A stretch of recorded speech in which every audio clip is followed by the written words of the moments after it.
My name is Mathangi and I studied physics at Oxford, and I help the physical scientists who would range from physics through to math through to engineering, the wide realm of them, through their application process to Oxford and Cambridge. So in the physical sciences tutorials, we will deal with a lot of subjects ranging from maths through to material science via engineering. So it involves looking at the wider range of physical sciences. So any answer might involve you to think about the calculation as well as the application in the real world. So there's a lot of diversity, as well as the students who are in the room will come from different subjects and will want to apply for different subjects. So it gives a great opportunity to view how others answer a question and to be able to put yourself in the interview shoes and see what you think when a typical student answers a question. So often you'll learn quite a lot about the interview process. I really think that the Oxford tutorial and the Cambridge supervision systems are really, really special for any subject, not just physical sciences, because the way that they encourage the student to think through problems and be able to put out a variety of different solutions is something that I don't think you would find in school, certainly, and in not very many other environments where predominantly the way you learn is through a lecture where you're taught things. So there's that interaction and that encouragement to really go as far as you can into a certain question and as wide as you can with different solutions and think realistically in a physical sciences subject.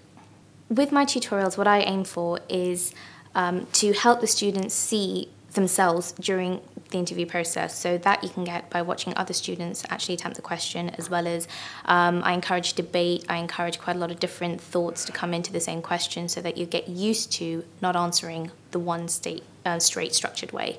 So there'll be little challenges, as you know, devil's advocate. For a typical physical sciences question, I think in school you're used to answering in a given way that you might have learnt, whereas in my tutorials I encourage people to think about it in a different way.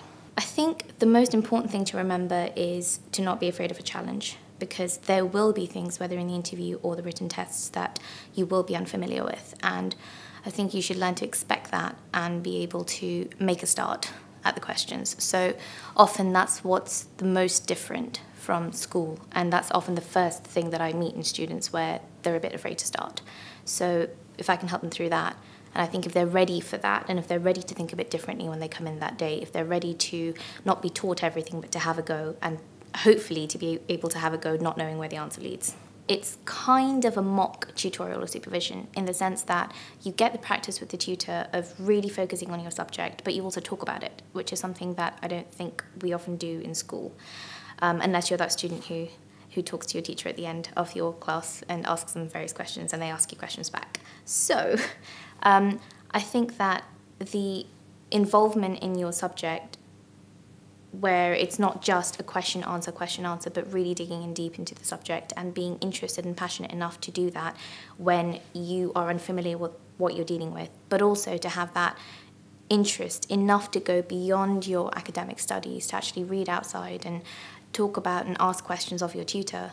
That kind of interest in your subject is something that they look for, because it's not just going to be a simple teaching you the subject. They would really, really like to work with you and build you as a physicist or a chemist or whatever it might be. So I think that level of interest and that level of commitment to a certain extent is something that they would really want to see. So I think that I'd like them not to be put off by a challenge.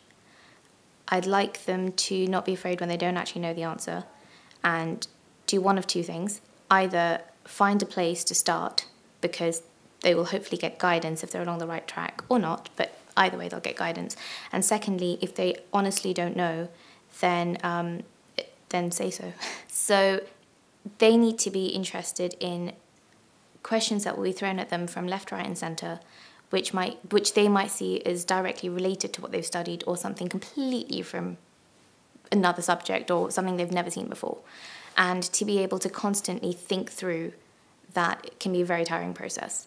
So I would like them to have a go.